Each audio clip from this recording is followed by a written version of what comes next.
fish. There's a smallie right by the bank. Vice, there's another one, bigger one.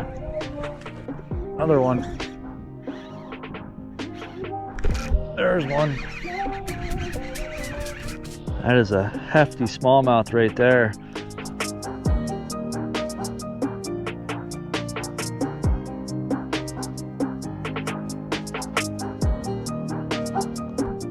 Good afternoon, guys. Welcome back to the Susquehanna River with me. This video is going to be a little bit different. Still going to do some fishing, but I'm also going to implement some do's and don'ts. I mean, these are primarily just suggestions. They're not musts, but some of it's just things I've observed. Some of it's lessons I've learned through experience just by fishing. I'm going to start off by throwing this 5-inch Nessie here. As you can see, it's green pumpkin. This is always a fun lure to throw. I think the water cleared up just enough. They should still be able to see it. If not, I have a tube in my pocket I can try as well. So I'll start that off with my first do. Definitely try some new lures. Like I said, I have been using that tube, but I want to try this Nessie out, see if I can get some bites on it, just because it's fun. It's a fun lure. You can usually see them swirl on it if they're active. It's not something you got to speed reel in either.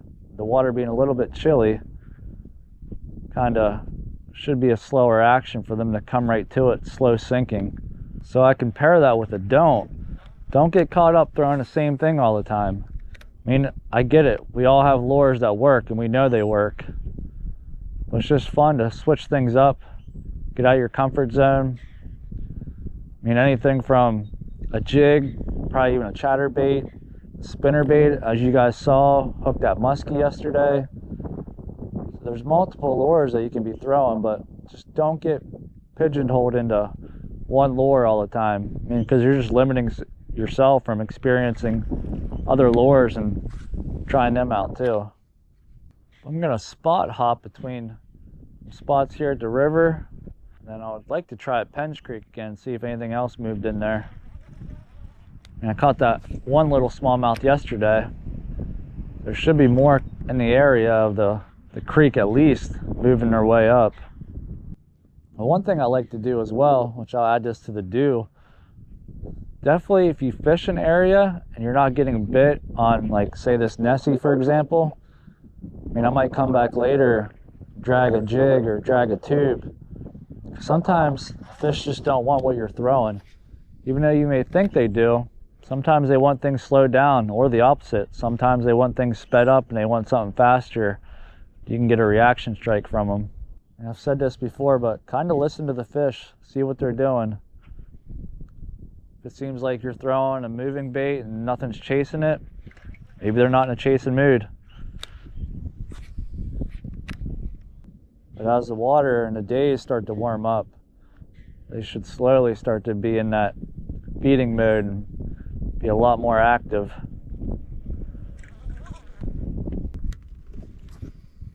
What's fun about throwing this Nessie, the being slow sinking, it's kind of almost subsurface. It's almost similar to a topwater bite. You can almost see them blow up on it.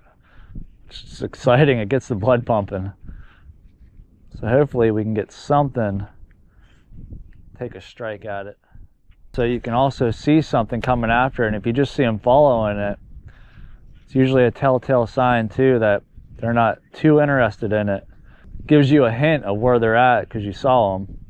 Another do I'd have to add to this small list of many would be check your leader line.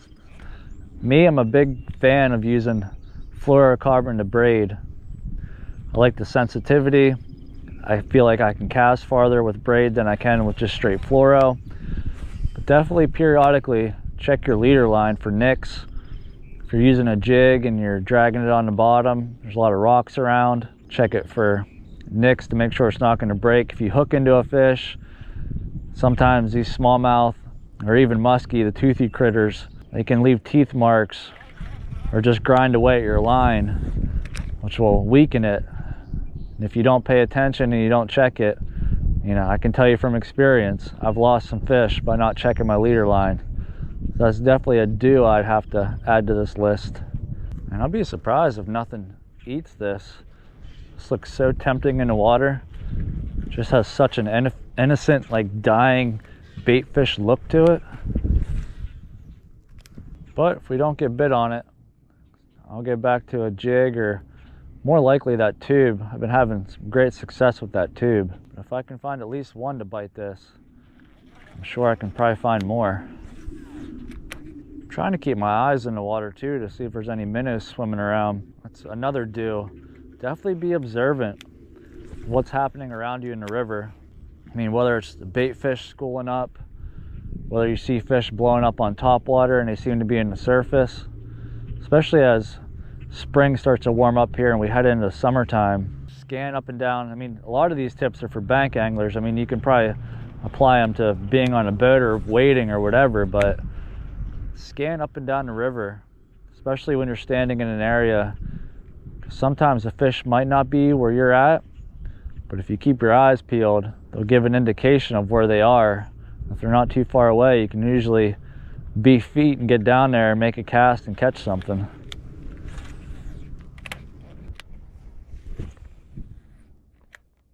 Another do I'd have to say too is definitely spot jump. Unless you're catching fish in an area, you guys may have heard of the rule, you don't leave fish to find fish. If you're not getting bit in an area and you've tried different lures, it's good to jump to a different spot too. I think I'm gonna cut this off and try a tube real quick here, mainly because it's a little deeper area and I don't think this is getting down far enough. So I'm gonna go back to that undercover baits. So I believe it's called the Legend is the color of it, and I just have an 1/8 ounce tube jig in it. But this spot seems to be holding fish the past couple of days, so let's see if there's another one here. And again, these do's and don'ts are not telling you what to do or you're not going to catch fish. They're just suggestions that help me over time. One thing that I have done and I do is I wet wade a lot. Whenever I wet wade, I'm observant of big boulders, or around here we have a lot of bedrock. Try to find the bedrock areas. So whenever I am stuck to the bank, I kind of know, hey, out there 30 yards, there's a big boulder. There might be a fish by it. So that's very helpful too. And you can learn a lot by watching different anglers, listen to their tips, their hints, what they tell you. But the best way to learn anything is definitely through experience and just getting out there and seeing for yourself. I'm just happy fishing season, well, fishing weather is finally here. So sick and tired of the cold, the wind, the snow, the ice. And I can cope with it for a little bit, but the angler inside of me just wants to be out here fishing. So glad early spring is finally here. Bass are moving. They're gonna start feeding and gorging themselves, getting ready to make beds. Best time, one of the best times to get on personal best too. Some of these females, they get really big. There's a smallie right by the bank. Get down here where I don't have to jump off the cliff.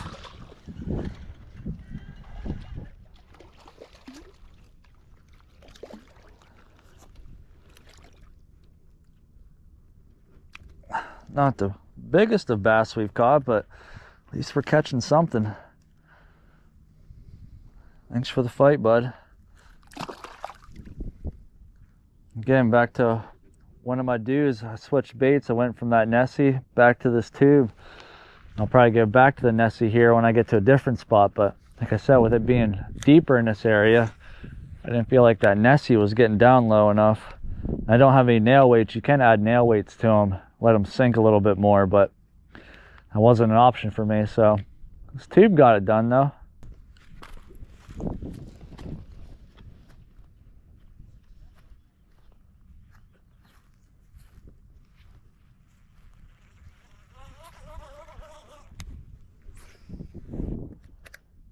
Now I know there's a lot of younger anglers that watch my channel, older anglers too. So some of you may already know some of this stuff, some of you don't. But when the water's dirty, I try to use a darker color. The contrast stands out. There's another one, bigger one. And then vice versa, when it's sunny out, I try to use something more natural. This is a better one.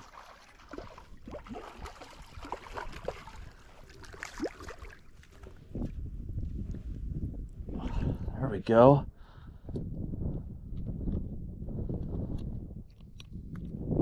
Not a giant by all means, but that is definitely quality bass right there. Healthy one too.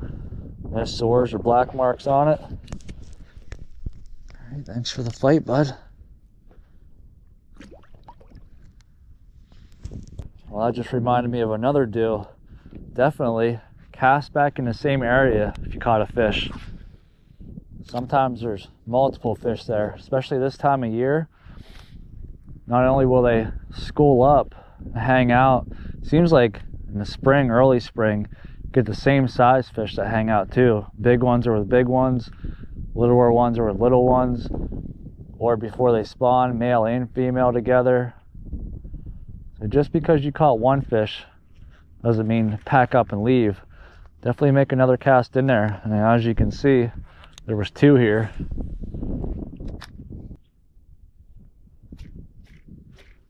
Two and a snag of some sorts. It's moving. Must have been a log where I rolled a rock over.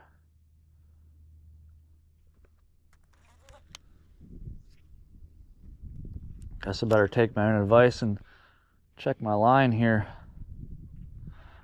Whenever I say check your leader, just run your hands up through your line, and if you feel anything or see anything, just bite it off, cut it off, and retie. I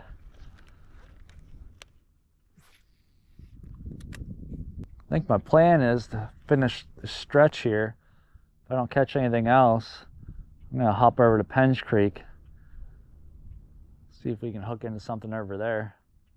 I am on limited time this afternoon, well this evening, because got to get to my son's event. But I figured we'd pop out here, make a quick video, get some casts in, and we're catching fish, so I'm not going to complain. That's my passion. I love fishing. If I could do it all day, every day, still pay my bills, I definitely would. I think a lot of us would. Another one. I'm just casting out there and letting the current take it as it's falling. Telling you what, they're freaking hammering it too.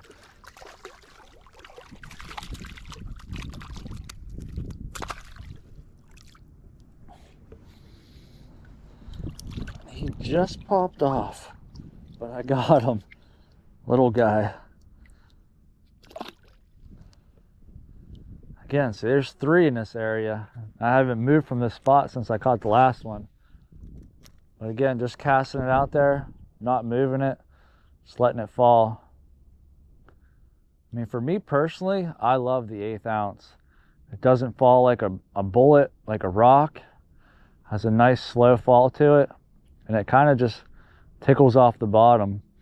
It's just grazing the bottom as the current takes it. But again, that's me personally.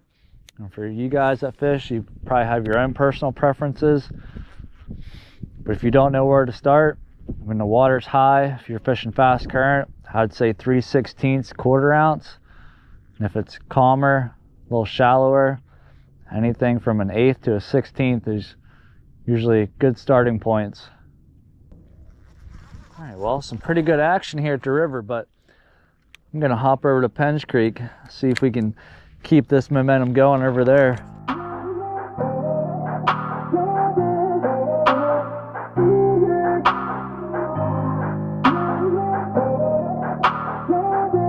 Well, since I already have the tube tied on, I'm just gonna keep this on for right now. Plus, there's a little bit quicker moving current here, and that Nessie really doesn't do the best in current as far as like staying down where the fish are. Another deal I'd have to say also is definitely try different techniques, whether it's Tokyo rig or drop shot, or if you don't use a spinner bait that much, or crankbait. definitely try different things. It's kind of how I found that I really like to use a jig or a tube. Sometimes I prefer a drop shot. Really just varies on conditions, what the fish are doing.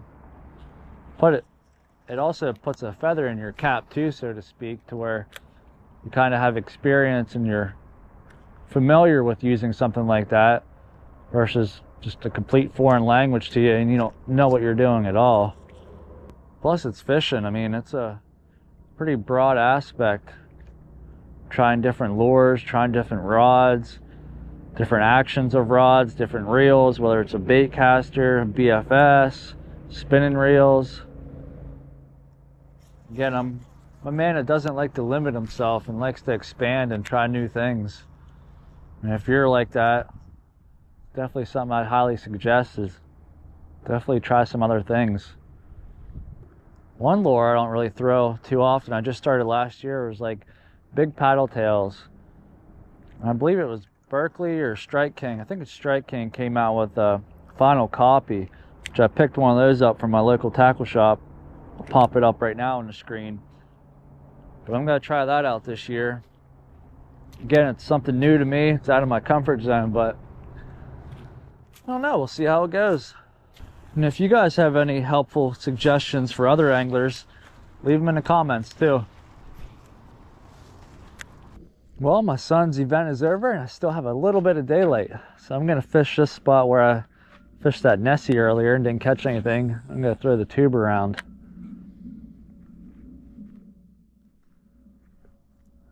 I want to get some casts in here, then I want to try down to boat launch again too real quick.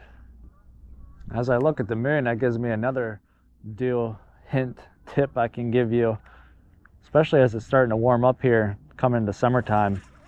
Definitely fish full moons, and not just the day of the full moon, but a couple days before and a couple days after. I've noticed that seems to get the smallmouth fired up. Well, I think it's just more than smallmouth. I think it's probably a lot of fish, just wildlife in general. Remember when I used to hunt full moons, used to get a lot of deer active too, and new moons. But moon phase definitely plays a factor in fishing as well. It's just something to store in your knowledge of fishing stuff.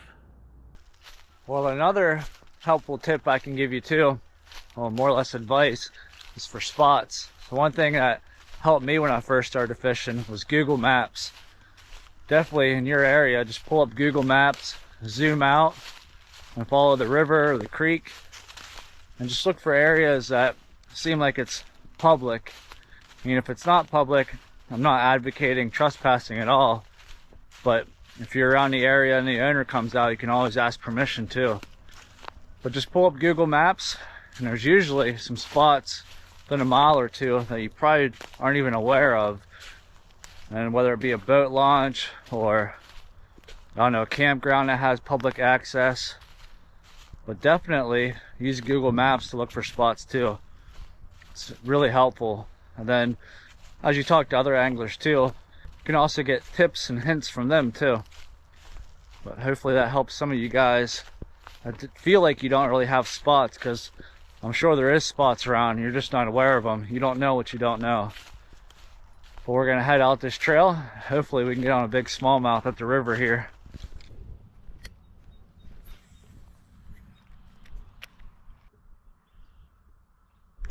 There's one.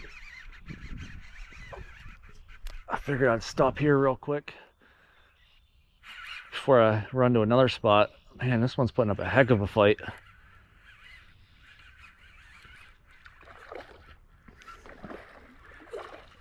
That's a really nice Somali there.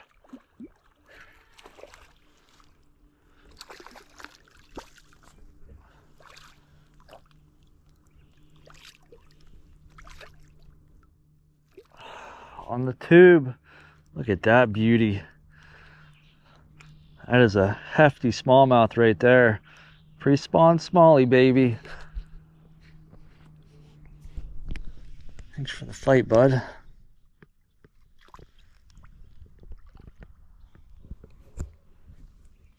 I was gonna throw that spinner bait, but I figured I'd just throw this tube real quick.